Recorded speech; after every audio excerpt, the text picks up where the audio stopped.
Hi friends, welcome to mom's kitchen Bhanu. நம்ம இன்றைக்கி சத்தான முருங்கைக்கீரையும் கேழ்வரகு மாவும் சேர்த்து ஒரு அடை எப்படி செய்யலான்னு தாங்க பார்க்க போகிறோம். நிறைய பேருக்கு இந்த அடை ரொம்ப ஹார்டாக இருக்குதுன்னு சொல்லுவாங்க. நான் சொன்ன மெத்தடில் இப்படி செஞ்சிங்கன்னா காலையில் செஞ்ச அடை கூட நைட்டு சாப்பிட்டா ரொம்ப சாஃப்டாக இருக்குங்க. இந்த சத்தான கேழ்வரகு மாவும் முருங்கைக்கீரை அடையும் எப்படி செய்யலான்னு வாங்க பார்க்கலாம். ராகி அடை செய்கிறதுக்கு கொஞ்சம் ராகி மாவு எடுத்துக்கலாம். ஒரு ஸ்பூன் ஆயில்,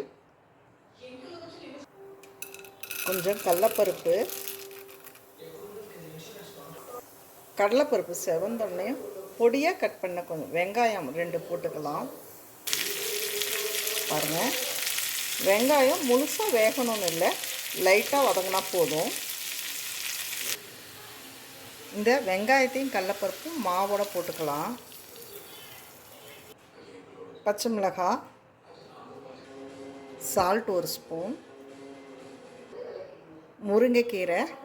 இந்த முருங்கைக்கீரை ராகி மாவோட போடும்போது இந்த அடைக்கு ரொம்ப டேஸ்ட்டு கொடுக்கும். அதுவும் இல்லாத சத்துக்கள் அதிகங்க இதில். இந்த மாவை லைட்டாக தண்ணியை தெளித்து நல்லா பிசையணும்.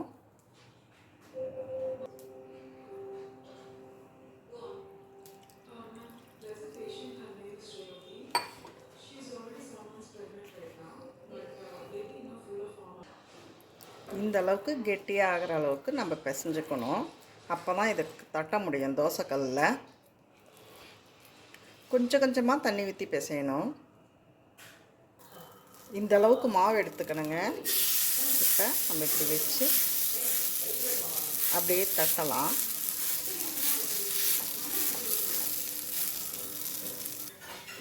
இந்த அளவுக்கு நைஸாக தட்டிக்கணும். நம்ம உடனே திருப்பி போடக்கூடாது, கொஞ்சம் வெந்த பிறகு தான் நம்ம திருப்பி போடணும்.